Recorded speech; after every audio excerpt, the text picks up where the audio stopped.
The HOA fined me $1,000 a day for my boat, yet couldn't show me a single real rule. Early one morning, the HOA showed up at my dock and said, "Move your boat. This lake isn't yours." They fined me daily, posted warning signs, even hired people to chase me off the water. What they didn't know was this: every step they took only buried them deeper, because that lake was never HOA property. It was mine. The lake was the kind of quiet you could hear. At dawn, Sunset Harbor Lake lay flat as polished glass. Mist drifted between the slips, curling around cedar pilings and the rusted cleats like the shoreline was still half asleep. The air carried damp wood, a faint bite of gasoline, and that clean mineral smell that only comes off deep water. Across the cove, a heron lifted with a slow flap, leaving a ripple that widened and disappeared. Remy Cole sat on the edge of his private dock with a coffee mug warming his hands, bare feet on sun-bleached boards. His motorboat rocked gently against its lines, charcoal hull, modest, spotless. Lazy Sunday painted on the bow in small white letters. It wasn't a trophy. It was a piece of peace. He'd come here for exactly this: quiet mornings, lake light, no one asking him to prove himself. After a divorce that scraped him raw, he'd traded city noise for water and pine trees. The marina had its rhythms: early fishermen, the soft clink of rigging, the distant whine of a truck on the gravel access road. Remy watched sunlight creep over the tree line and tried to let his shoulders drop. Then a voice tore through the calm. "Excuse me!" Sharp, high, not a greeting, an accusation. Remy turned and saw her striding down the dock like she owned the boards. Bethany Reed wore bright pink formal attire, blazer and skirt, so loud it looked like it was daring anyone to ignore her. Her blonde bob sat perfectly in the humid air, and she carried a thick clipboard under one arm and a roll of fluorescent orange stickers in the other. Her heels clicked hard, each step a little punch in the morning hush. People noticed. A pair of anglers paused by the bait freezer. A young couple froze mid-kayak launch. On the far dock, Evelyn Brooks, silver hair, kind face, sharp eyes, stopped what she was doing and simply watched. Bethany didn't glance at any of them. Her focus locked onto Remy's boat as if it had committed a crime. "You!" she snapped, stepping onto his slip without asking. "Move that boat, right now." Remy stood. He didn't rush. He didn't flinch. "Morning," he said, because politeness was a habit. "Can I help you?" Bethany shoved the clipboard forward until it nearly touched his chest. A single page sat clipped on top, printed in bold, officious font. "This is a violation notice," she said. 24 hours. That's what you get." Remy didn't take it. He read it where it hovered. The header claimed Sunset Harbor HOA, complete with a little anchor logo that looked like it had been pulled from a free website. Under it, notice of non-compliance. A case number was handwritten in thick black ink like a courtroom prop. He looked up. "Who are you?" Her chin lifted. "Bethany Reed, president of the Sunset Harbor Homeowners Association." She said it the way some people say mayor. "And your boat is in violation of community standards. Unauthorized personal watercraft in tone. Community water." Remy blinked once. "This is my dock." Bethany laughed, cold and cutting. "Your dock? Honey, the water isn't yours. The lake is community property. Your little boat violates Section 12.3b. She delivered the numbers like a spell. Remy kept his voice even. "Section 12.3b of what document?" "The bylaws," she barked, as if the word itself ended the discussion. "I read the packet when I bought my place," Remy said. "There's nothing about banning boats tied to private slips." Bethany waved a manicured hand. "The rules were updated. Everyone was notified." "I wasn't," Remy said, And you're standing on my property. For a heartbeat, her face tightened, then shifted into something else. Satisfaction. Like she'd been waiting for the moment she could punish him. She stepped past him, reached down, and slapped a fluorescent orange sticker onto the side of Lazy Sunday. The adhesive made a wet, ugly sound. Remy's stomach clenched. It wasn't the sticker. It was the entitlement. The way she marked his boat like it belonged to her clipboard. "Don't touch my property," he said, firmer now. Bethany spun, eyes wide with righteous fury. "Don't you dare talk to me like I'm some random woman on a dock. I run this community, and since you're refusing to comply, your fine schedule starts now." She jabbed a finger at the paper. $1,000 per day until the vessel is removed. Non-payment will result in legal escalation.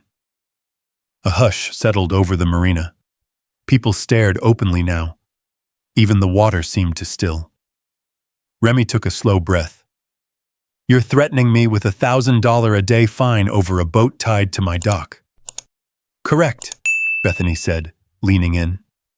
Her perfume cut through the lake air, sharp floral over chemical hairspray.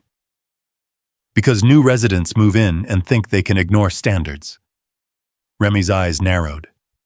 New residents. Bethany smoothed her expression into smug professionalism, like she'd nearly said something louder than she meant. "Residents," she corrected quickly. "People who don't understand how things work here." Remy looked past her at the marina entrance. A weathered wooden gate, a rusted latch, and a faded private marina access sign. Beyond it, the lake opened wide. Green shores, brightening sky, a few small yachts bobbing in the distance. All of it peaceful. All of it being invaded by a woman in pink with a roll of stickers. Remy set his coffee down on the dock rail, steadying himself. "Bethany," he said quietly, "you're not putting a sticker on my boat and walking away." Bethany lifted her chin and tapped the orange label like it was a judge's gavel. Then she pointed out across the glittering water, loud enough for everyone to hear. "This lake doesn't belong to you." The words hung over the slips like a curse. Remy stared at her, and something inside him went cold and clear. Because Bethany Reed sounded like a woman who believed she had proof. And if she was bluffing big. Remy had come to the lake for peace. But he'd built his life on one rule. If someone tries to redraw your boundaries, you don't yell, you document, you verify, and you win. Bethany held the clipboard like it was a weapon, eyes glittering with the kind of confidence you only get when you're used to people backing away. "Take the notice," she demanded. Remy reached out and took it, slowly, carefully, like he was handling something fragile that might fall apart if he squeezed too hard. The paper felt thin, regular printer stock. The ink was sharp and fresh. He could still smell the faint chemical of a home office toner cartridge. He read the first lines again, this time like a man reading a contract. Sunset Harbor Homeowners Association. Notice of Non-Compliance Section 12.3 OSB. Unauthorized watercraft in community areas, penalty, $1,000 per day. No signature. No board stamp. No address beyond a P.O. box. Remy looked up. "What's the HOA's office address?" Bethany's nostrils flared. "We operate digitally. Modern communities don't need a physical office." "That's convenient," Remy said. Her lips thinned. She didn't like his tone. Calm, unimpressed. People like Bethany fed on reactions. Raised voices, apologies, fear. Remy gave her none of it. He glanced down at the orange sticker she'd slapped onto his boat. It read, "Violation. Remove immediately" in block letters, with a little blank line beneath for officer name. Officer. He walked closer to the hull and looked at it from an angle. The sticker had already trapped a line of lake dust and pollen in its glue. The bright orange looked obscene against the quiet gray boat, like a road flare thrown into morning mist. "This comes off," Remy said. Bethany's smile widened. Go ahead and remove it, and I'll file it as evidence of tampering. Evidence of what? Remy asked, turning back to her. Non-compliance, she snapped. You have been informed. You have been warned. Now you're choosing to escalate. The word escalate came out like she loved it. Across the marina, a wind chime tinkled softly from someone's porch. Remy heard the distant hum of a pickup starting, the crunch of gravel. Normal sounds. Life continuing. But right here on the dock, time tightened. Remy forced himself to scan the scene like a camera. Bethany in pink, clipboard, stickers. Her older BMW parked near the marina gate, slightly crooked, like she'd rushed in to make a point. A few yards away, two teenage boys pretending to be busy with a kayak rack while their eyes stayed glued to Bethany. Evelyn Brooks still watching, arms folded, face unreadable. And then Bethany did something that made Remy's stomach dip. She pulled out her phone and started taking pictures again. Close-ups of the sticker, the boat's registration number, the dock cleats, even Remy's coffee mug sitting on the rail. She moved with practiced certainty, snapping from different angles like she'd done this before. Click, click, click. You're documenting my property, Remy said. I'm documenting a violation, Bethany replied without looking up. If you think you can intimidate me with questions, you're mistaken. Remy took another slow breath. He could feel the first pulse of real anger, hot and sharp, trying to rise. Not because she'd yelled, not even because she'd slapped a sticker on his boat, because of what she was really doing. She was building a story. One where Remy was the villain. One where she was the authority. And she was doing it in front of witnesses. He turned slightly so his own phone, still in his hand from earlier, had a clear view. He didn't wave it around. He didn't announce anything. He simply tapped the screen and began recording. Quietly. Bethany noticed anyway. Her eyes flicked to his phone, and her jaw tightened. Do not record me. This is my dock, Remy said, and you're the one making accusations. Bethany stepped closer, lowering her voice the way people do when they want to sound dangerous without shouting. You're not in the city anymore, Mr. Cole. This is a community. We have standards. We have rules. You keep saying that, Remy replied. Show me the rule. Her eyes flashed. The rule exists because I said it exists. Remy held up the notice. This document doesn't mean anything without bylaws and authority. Bethany's face hardened as if he'd insulted her personally. Authority? I've lived here 3 years. I've been cleaning up this marina since before people like you started buying lakefront homes as therapy projects. People like you. There it was. Remy didn't react. He just watched her, letting her words hang in the open air where everyone could hear them. It was always the same with control freaks. Eventually, they said the quiet part out loud. He pointed at the notice again. Section 12.3b. Where can I read it? Bethany snapped the clipboard up, flipping pages that looked like a stack of printed forms with too many fonts and too many borders. It's in the updated regulations. And those were voted on by who? Remy asked. Bethany stared at him like he'd asked her to explain gravity. The board. Who's on the board? Bethany's mouth opened, then closed. For the first time since she'd stormed onto the dock, the confidence wavered, just a hairline crack. She recovered quickly, snapping, We don't disclose personal information. Remy nodded. So you can fine people $1,000 a day, but you can't tell them who voted for it. Bethany stepped back like she was resetting her posture for the audience. She lifted her voice again, sweet and sharp, meant to carry. If you want to challenge the fine, you can attend the emergency HOA meeting tonight at 7. Community room at the marina. Bring your paperwork. It won't help you, but bring it anyway. Tonight, Remy repeated. Tonight, Bethany confirmed, eyes bright. We'll make sure everyone understands you don't get special treatment." She pointed at the lake as if it belonged to her. "And until then, you are not to operate that vessel." Remy looked past her at the water, clear, wide, shimmering, then back at her face. "Bethany," he said quietly, "you're acting like you own this place." Her smile returned, smug and absolute. "Someone has to." She turned on her heel and marched away, heels striking the dock boards like punctuation. Halfway down, she stopped and looked back, holding up her phone. One more picture. Click. Then she called out over her shoulder, loud enough for every boater and every curious neighbor to hear. 24 hours, Remy. If that boat is still here tomorrow morning, the fines start. And I promise you, people who fight the HOA always lose." Her BMW door slammed. The engine started with a tired growl.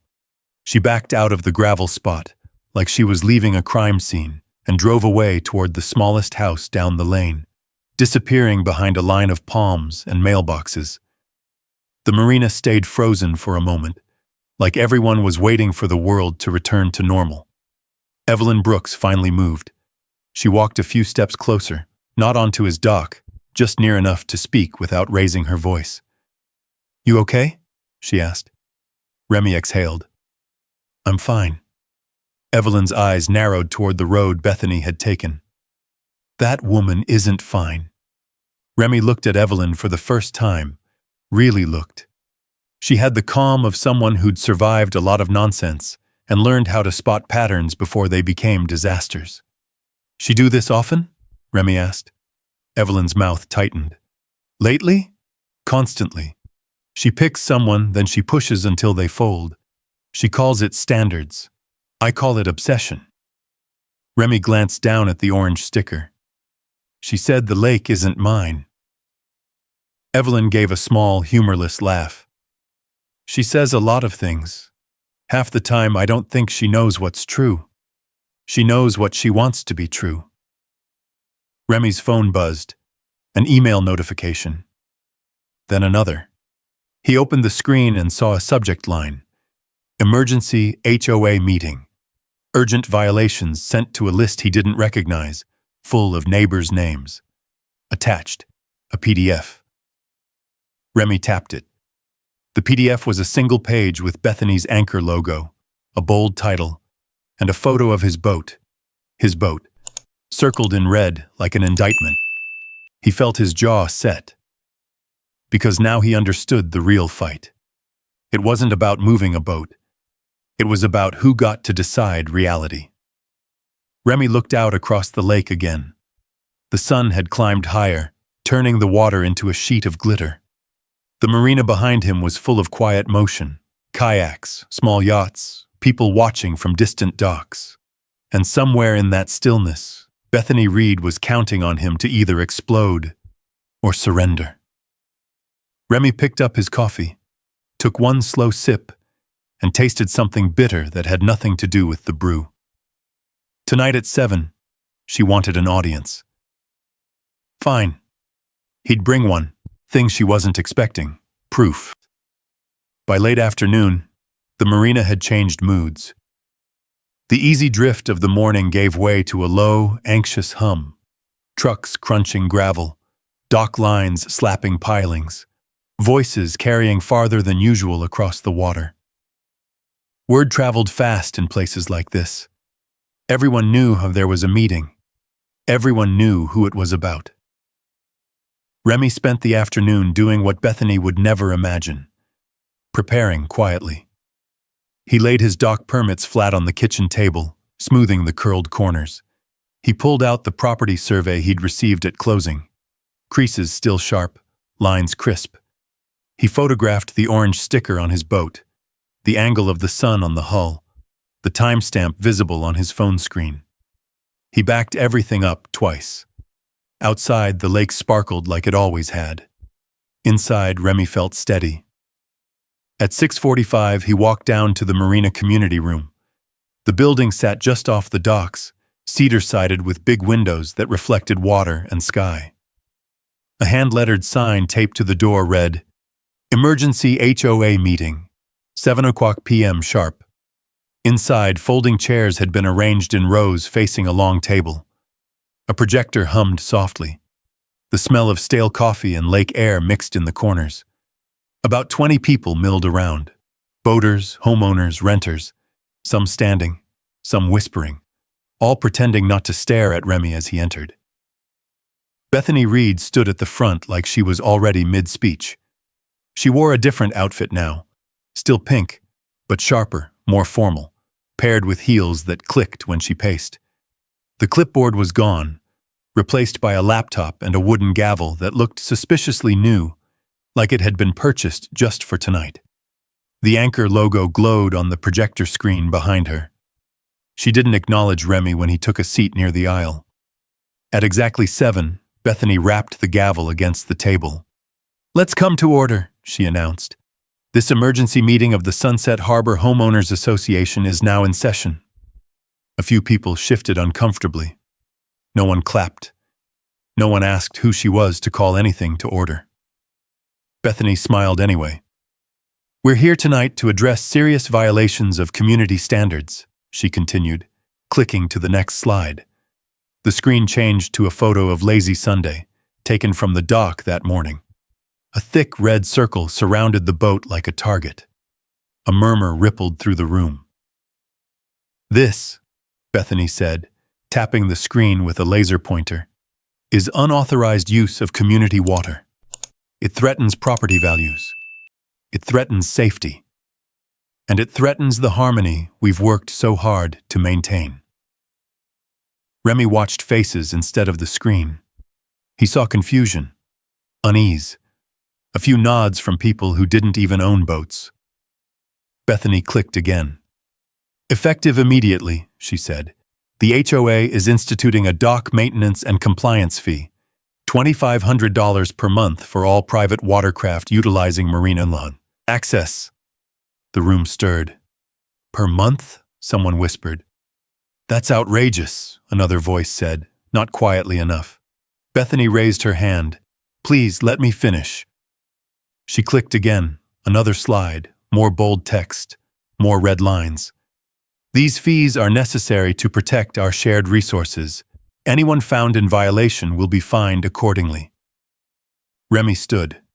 The room fell silent, not because Bethany commanded it, but because everyone had been waiting for this moment.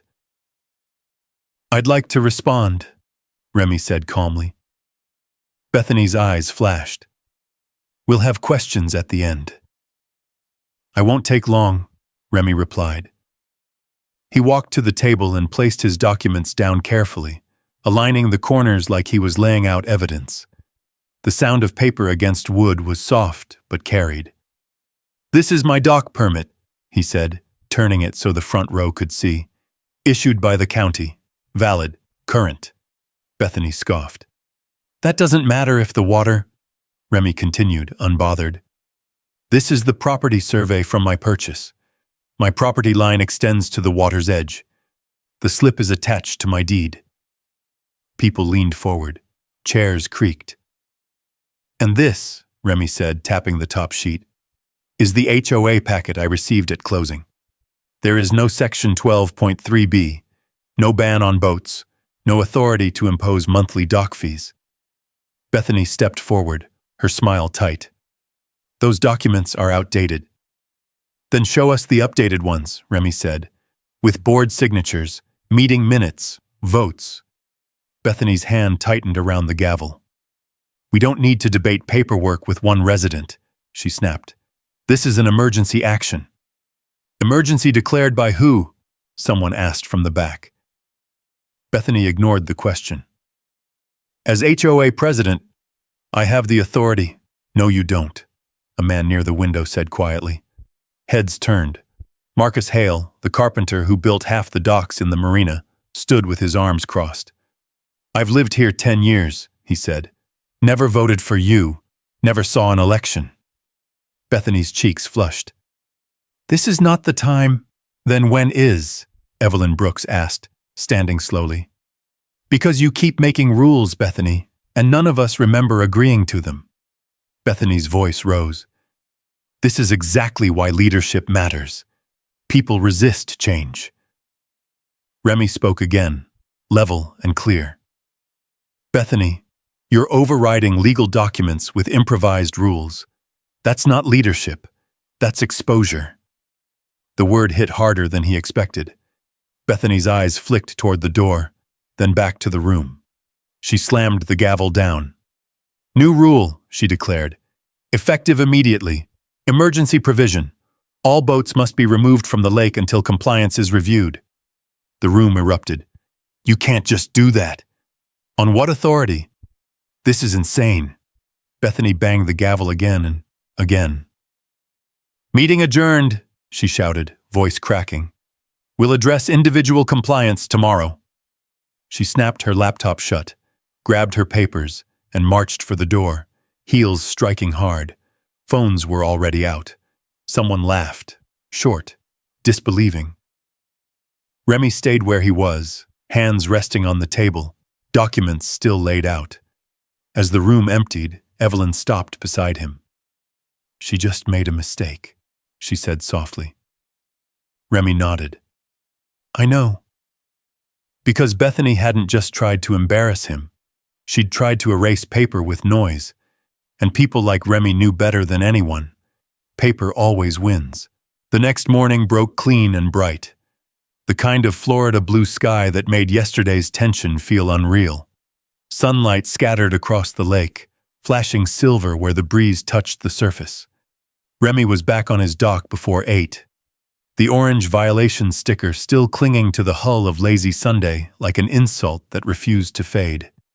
He was coiling a line when he heard tires on gravel. Not Bethany's BMW this time.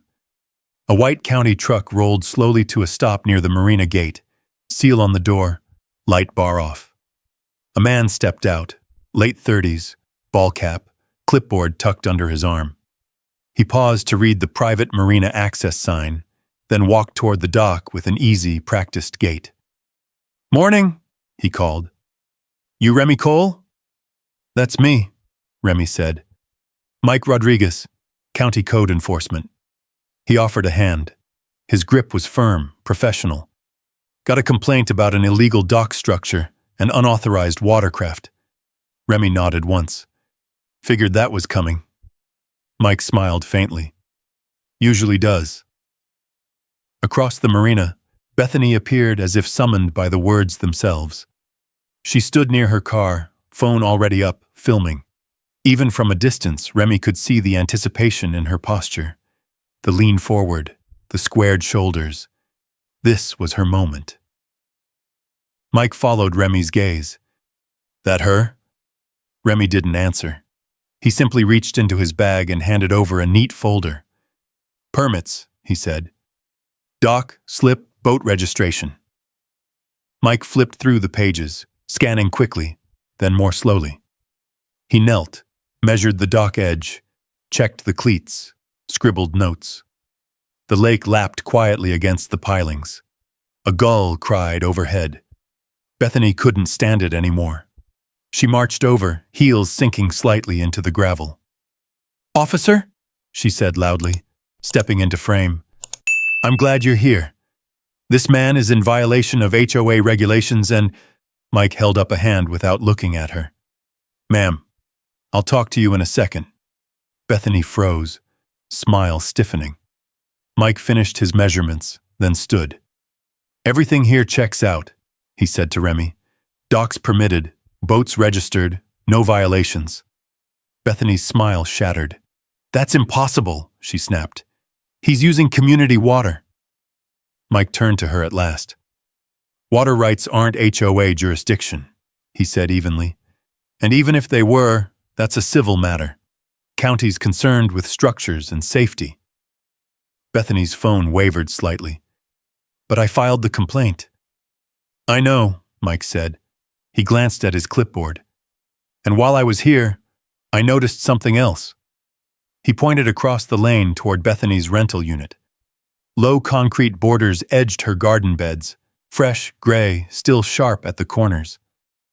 Those permanent? Mike asked. Bethany blinked. They're decorative. Concrete is concrete, Mike said. Any permanent, hardscaping needs a permit. Her voice rose. Those have been there for months. Mike nodded, already writing. Then they've been out of compliance for months. Bethany's face flushed crimson. You can't cite me. I'm the HOA president. Mike tore the citation from his pad and handed it to her. County code doesn't care about HOA titles. You've got 30 days to either permit or remove. Fines $850. The doc went very quiet. Bethany stared at the paper like it might dissolve if she refused to believe in it. Her phone hung useless at her side. Mike turned back to Remy and extended his hand again. Sorry for the hassle. You're good here. As the truck pulled away, Bethany stood frozen, surrounded by neighbors who had drifted closer, drawn by the reversal. A few phones were still recording, not for her benefit this time. This isn't over, she hissed at Remy, voice shaking. You think this means you win? Remy met her eyes. I think it means paper matters. She spun and stormed back toward her house, citation crumpled in her fist. Evelyn came up beside Remy, eyes bright. I've never seen her speechless. Remy exhaled, slow and steady. The lake glittered. The sticker still clung to his boat. But something had shifted. That night, Remy spread old documents across his kitchen table. Surveys, deeds, yellowed maps he'd never bothered to study closely before. One line caught his eye, then another. He leaned back in his chair, pulse ticking louder. Because the deeper he looked, the less sense Bethany's certainty made, and the more it felt like the lake was keeping a secret. The kitchen was quiet except for the hum of the refrigerator and the soft scrape of paper sliding over wood. Outside the wide window, moonlight lay across the water in a pale ribbon, the lake breathing slowly, patient as ever. Remy hadn't touched these documents since closing day. Back then, they'd felt like formalities, boxes to check while his life was still coming apart at the seams. He'd trusted the professionals, signed where they pointed, folded the rest into a drawer, and moved on. Now he unfolded everything. The primary survey showed his parcel clearly enough. The house, the dock, the property line running clean and straight to the water's edge. That part he knew. But beneath it, tucked into an appendix, was another page. Faded ink, older stamp, different scale. He leaned closer. The shoreline wasn't drawn the way modern surveys usually were.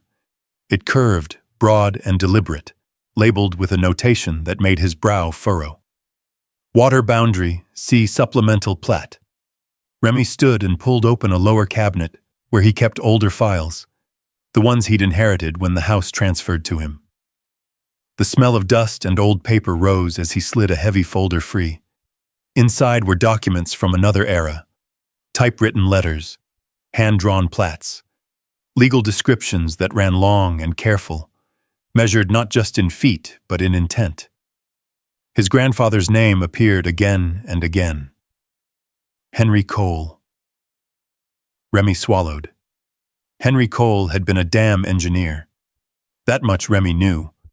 A man who'd believed water was power, not political power, but something quieter.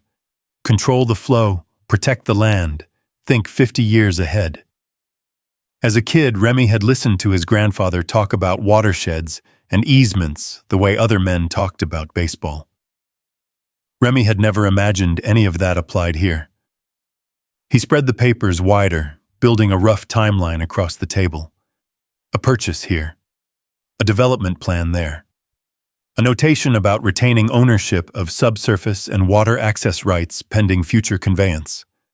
Pending, Remy murmured. He rubbed a hand over his face and reached for his phone. Sarah Mitchell answered on the second ring. Hey, Remy, she said. This isn't a social call, is it? No, he said. I think I need you to look at something. There was a pause on the line. What kind of something? Land use, water rights, old deeds. He hesitated. My grandfather's.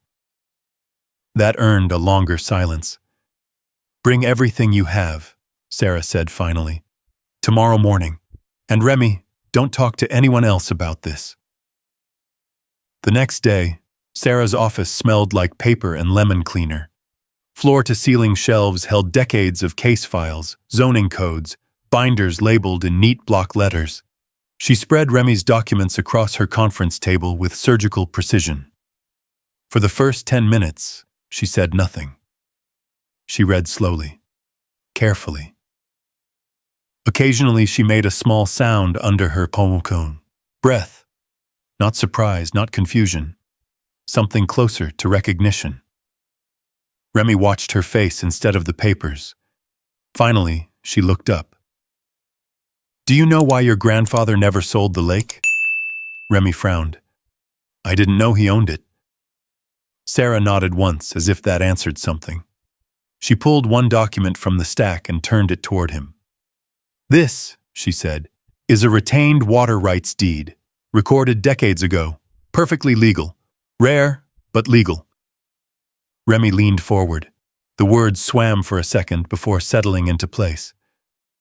Henry Cole retained ownership of the lakebed and surface water rights, Sarah continued, and transferred access through long-term agreements, not outright sale.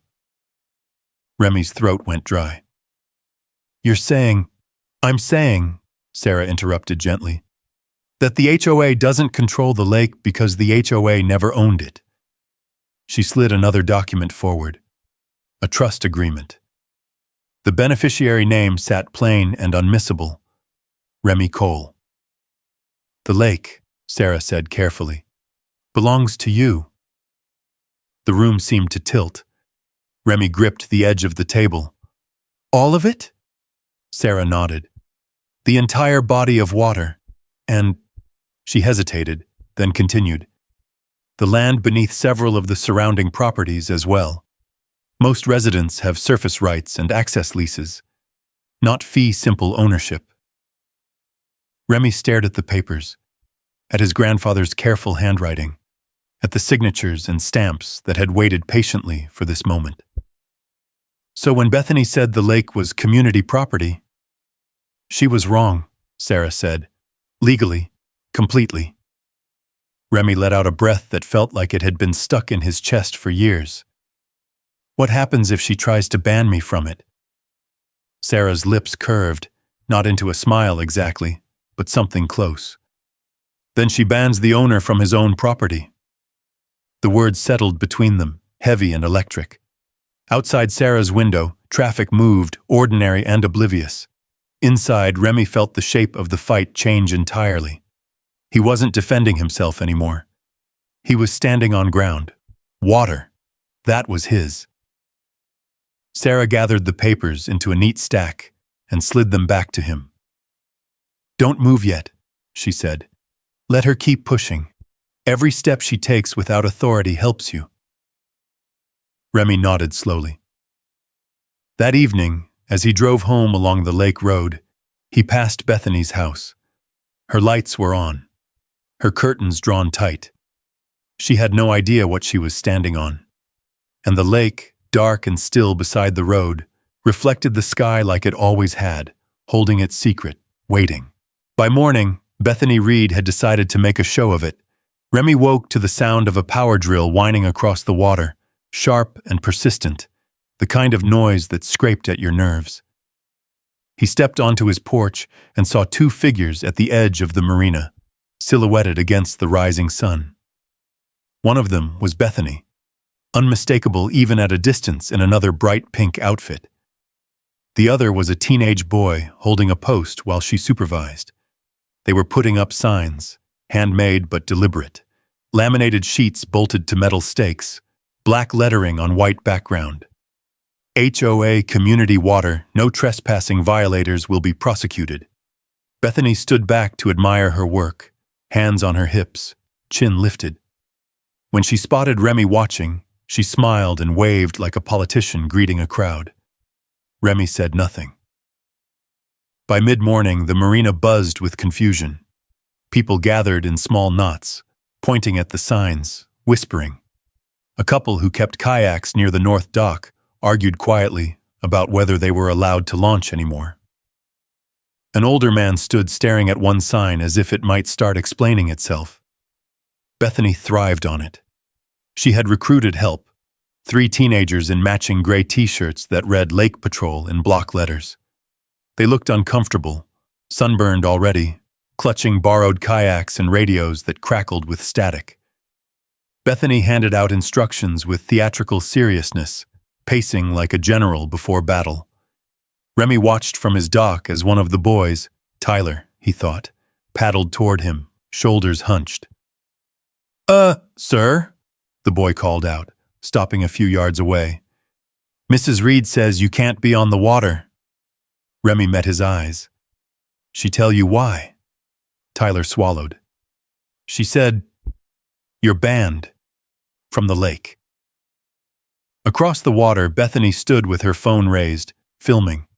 Her voice carried faintly over the ripples, sharp and excited. "This is what leadership looks like," she narrated to her live stream. "Enforcing standards." Remy glanced back at Tyler. "You getting paid for this?" Tyler nodded quickly. $25 an hour. Remy nodded once. "Okay." He turned back to his boat and began loading it onto the trailer with slow, deliberate movements. He didn't rush. He didn't argue. He made sure every step was visible, every action calm.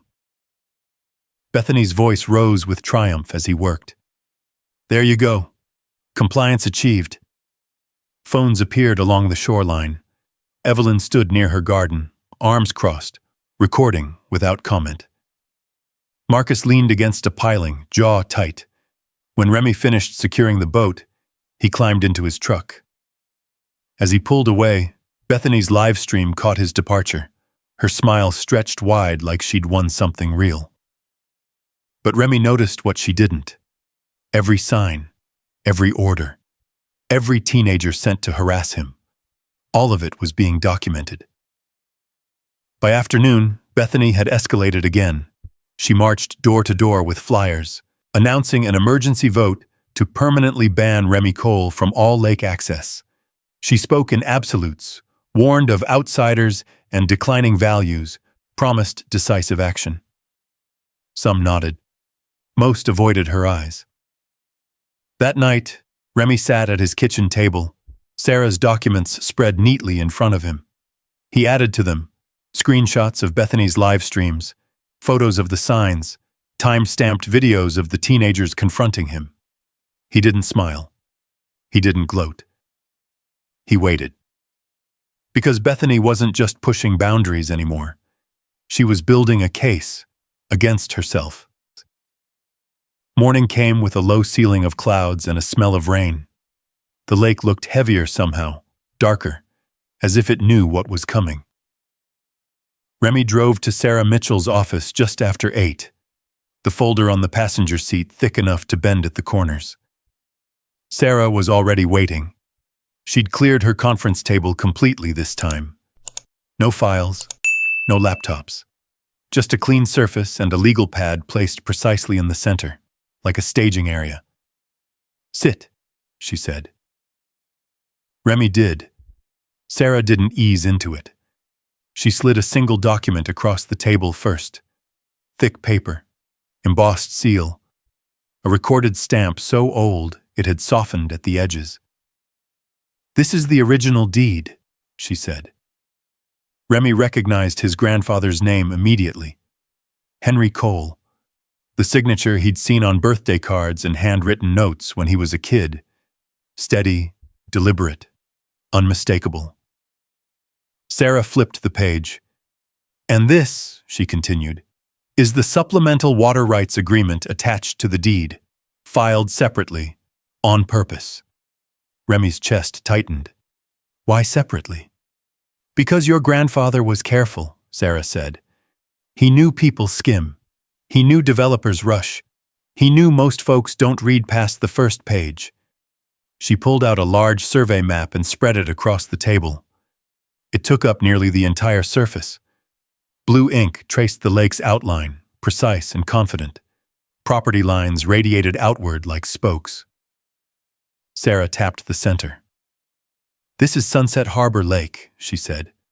"And this shaded area, this is the lakebed, owned in full by the Cole Family Trust."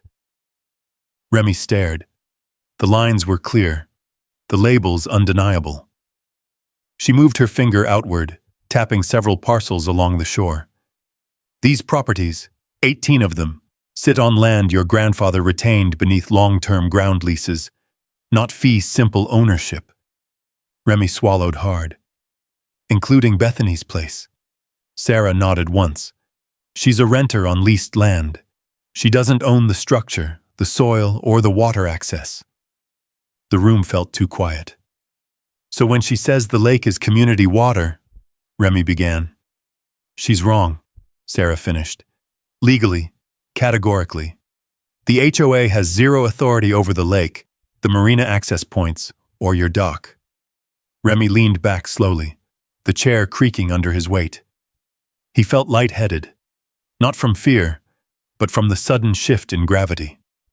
The fight he thought he was in no longer existed. This wasn't defense.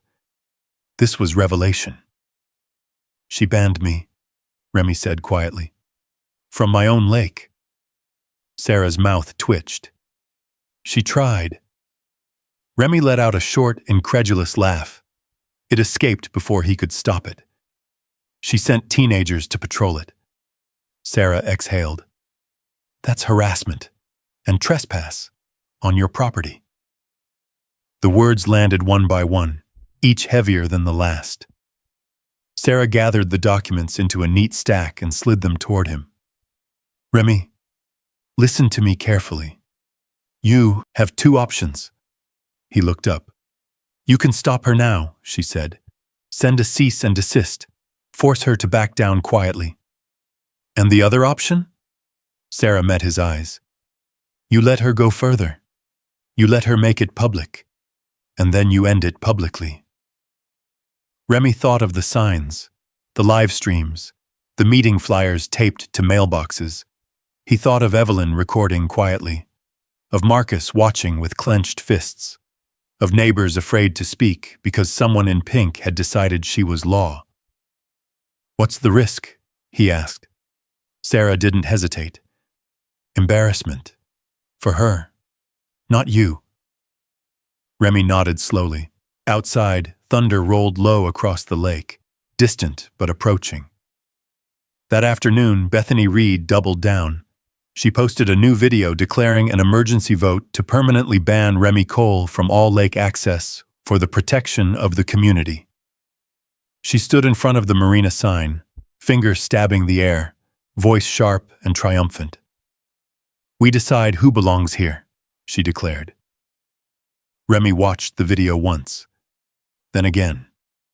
He didn't respond.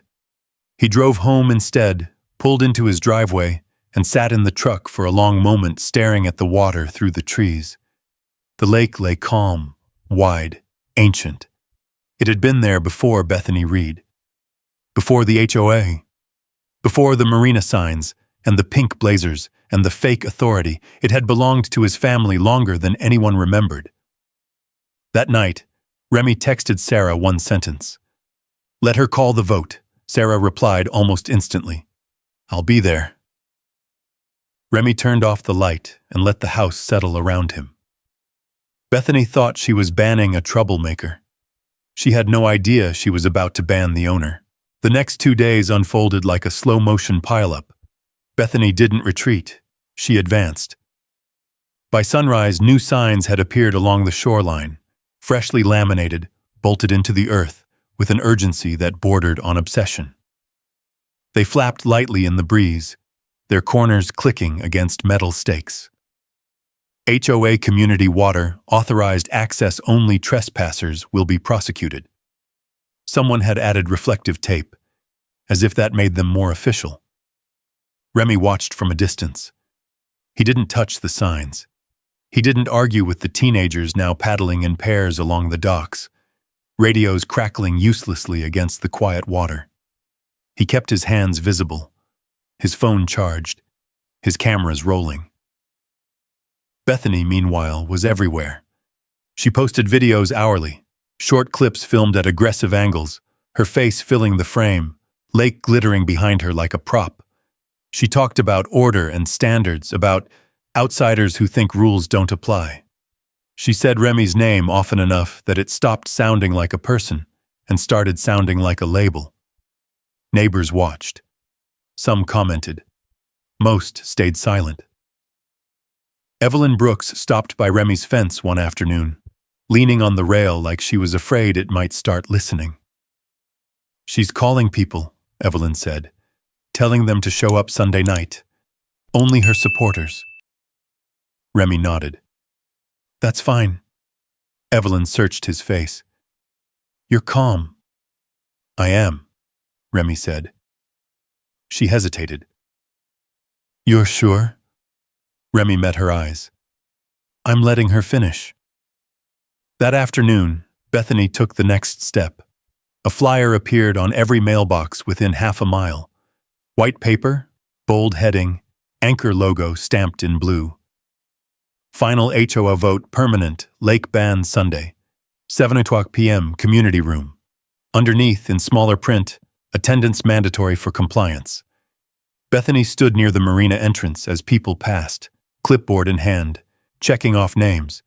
She smiled too wide, talked too fast, laughed when no one said anything funny. She told anyone who would listen that this vote would settle things once and for all. Remy stayed out of sight. That evening, he sat at his kitchen table and laid out everything one final time. Deeds, trust documents, survey maps, screenshots, videos, county citations. He placed them into folders, labeled and ordered, the way Sarah had taught him years ago when she'd helped him with his divorce paperwork. He rehearsed nothing. Sunday arrived under a low, dramatic sky. Clouds stacked thick over the lake like they were waiting for a cue. The marina community room filled early. Chairs scraped. Voices overlapped.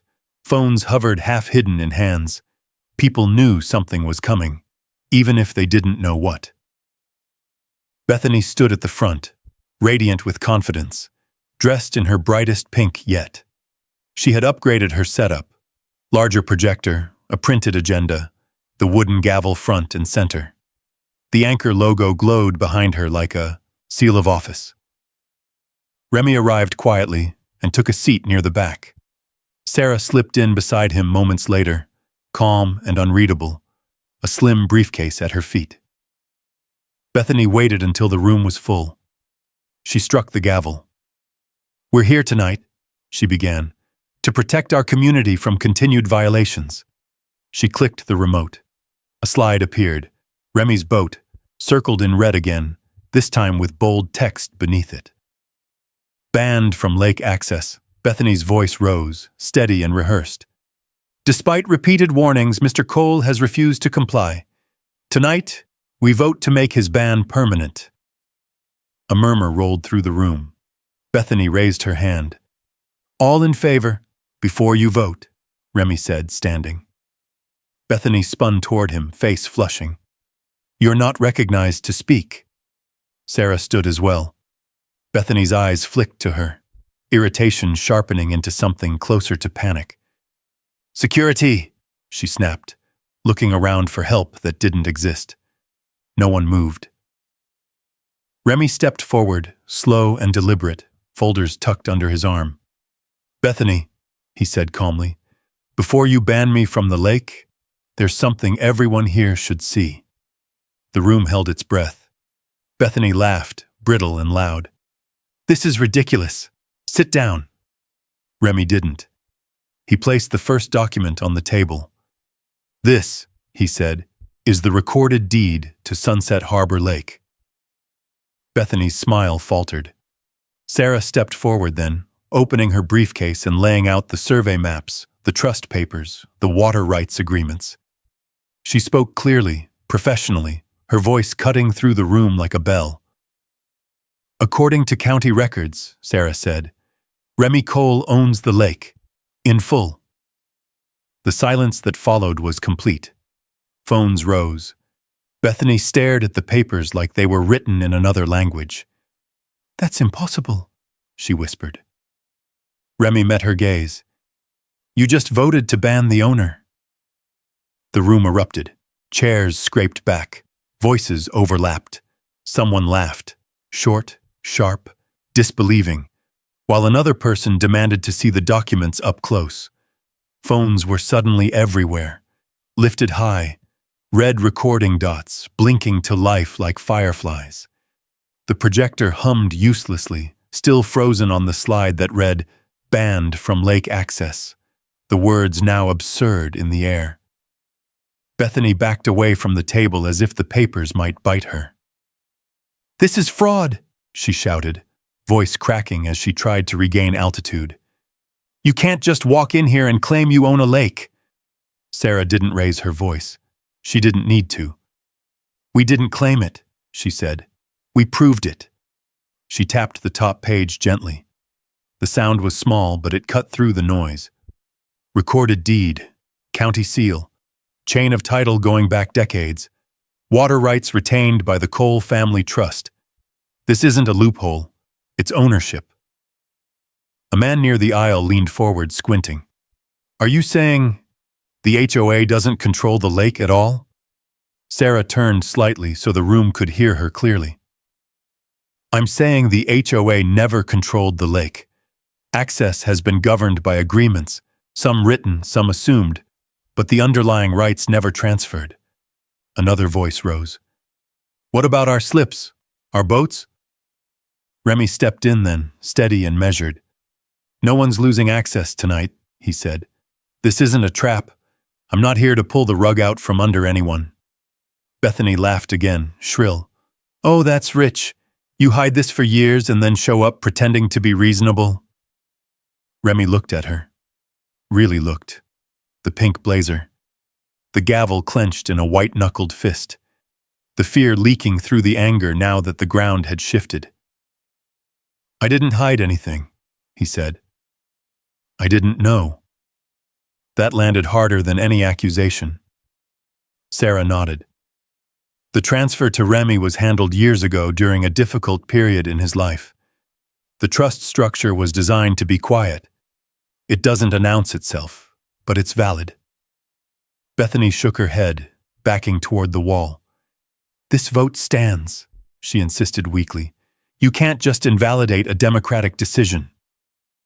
Evelyn Brooks stood up, slow and deliberate.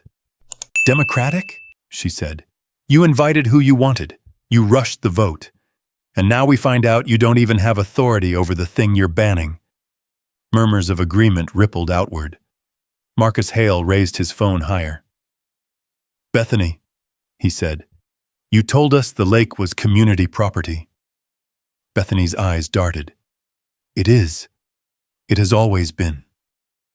Remy reached into his folder and pulled out one more document, placing it gently on the table like a final card. "Then explain this," he said. It was a map. Large, clean, unmistakable. The lake shaded in blue. Property lines traced with precision. Labels clear enough to read from the second row. Silence fell again, heavier this time. A woman near the back whispered, "Does this mean we're trespassing?" Remy shook his head. "No. It means we need clarity. And honesty." Bethany sagged against the wall, color draining from her face. "You can't do this," she said, almost pleading now. "You have responsibilities." "I know," Remy replied. "That's why I didn't move your signs. That's why I didn't argue with your patrols. I wanted everyone to see the difference between authority and noise." Bethany's mouth opened, then closed. She looked around the room searching for allies, but found only cameras and uncomfortable faces. From the hallway outside came the sound of footsteps, measured, official. The door opened, and a uniformed sheriff stepped in, hat in hand, scanning the room with practiced calm. "Evening," he said. "We received a call about a disturbance and a disputed property vote." Every phone turned. Bethany straightened as if salvation had arrived. "Sheriff, thank God. This man is trespassing and disrupting an HOA meeting. The sheriff looked at Remy, then at Sarah, then at the documents spread across the table. He picked one up, glanced at the seal, and nodded slowly. "Ma'am," he said to Bethany, "we're going to need to talk." The room held its breath. Bethany's relief curdled into confusion. "There's nothing to discuss," she insisted. "He's been harassing the community. I called you to remove him." The sheriff set the paper back down with care. "This deed shows Mr. Cole as the legal owner of Sunset Harbor Lake," he said evenly, "including the marina access points." Bethany laughed, sharp and brittle. "That's not possible. The HOA—" "The HOA doesn't override recorded property rights," the sheriff replied, "and it doesn't grant authority to restrict access to private property." Sarah stepped forward, calm as stone.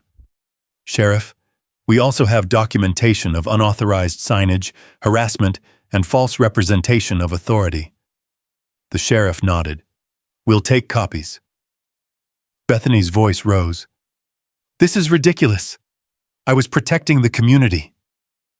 Evelyn spoke from the second row, steady and clear. "You were terrorizing it." A ripple of agreement moved through the room. The sheriff turned back to Bethany. "Ma'am, I'm going to need you to remove the posted signs immediately. They're misleading and not enforceable." Bethany stared at him. "You can't make me." "I can," he said simply. "And if you don't comply, it becomes a different kind of conversation." Something in Bethany finally broke. Her shoulders sagged. The gavel slipped from her hand and clattered onto the table, loud in the sudden quiet. The meeting dissolved after that. Not in chaos, but in murmurs and movement. Neighbors gathering documents, asking questions, exchanging looks that said we knew something was wrong. Sarah stayed near the table, answering calmly, explaining leases and access rights, assuring people that nothing would change overnight. Remy watched from a small distance. He didn't feel triumphant. He felt tired, relieved, grounded. Outside, the storm clouds finally broke. Rain swept across the lake in soft sheets, dimpling the surface, erasing the glare. By the time Remy stepped out of the community room, the air smelled clean again. Bethany exited last. She looked smaller now, pink blazer dulled under fluorescent lights, makeup smudged at the edges. She didn't meet anyone's eyes as she walked past Remy. "This isn't over," she muttered, without conviction. Remy didn't answer.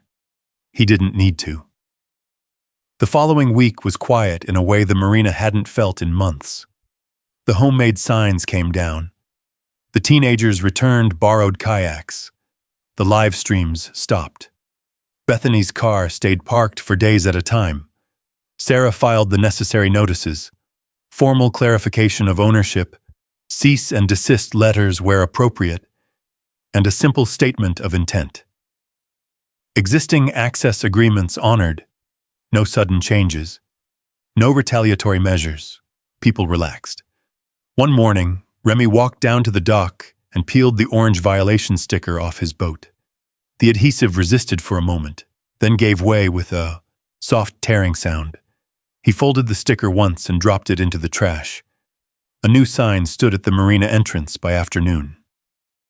Professionally printed. Neutral. Clear. Private property. Sunset Harbor, Lake, no HOA authority. No threats. No bluster. Just truth. A month later, a moving truck idled outside Bethany's house. Neighbors watched quietly as boxes were loaded. Some curious, some indifferent, a few quietly relieved. Bethany stood on the porch for a long moment before getting into her car. She drove away without looking back. That evening, Remy sat on the dock as the sun slipped behind the trees, painting the lake gold and copper. Boats moved gently in the marina. Laughter drifted from somewhere down the shore. Life, returning to scale. Evelyn joined him, carrying 2 mugs. She handed one over. "Peace offering," she said. Remy smiled. Accepted. They sat in companionable silence, watching the water settle. Funny thing, Evelyn said at last. All that noise. And it turns out the lake just wanted someone who knew how to listen.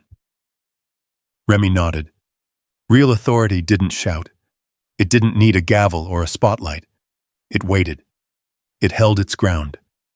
And when the noise finally burned itself out, it remained. Quiet as water, solid as paper, undeniable as truth. If you've ever had someone try to bully you with fake rules or loud authority, drop a yes in the comments and let me know you'd stand your ground too. Out here, real justice isn't about shouting the loudest. It's about knowing what's yours and having the patience to protect it. And if stories like this matter to you, I'd be honored if you subscribe and stay with us. There are more true HOA, land, and lake justice stories coming.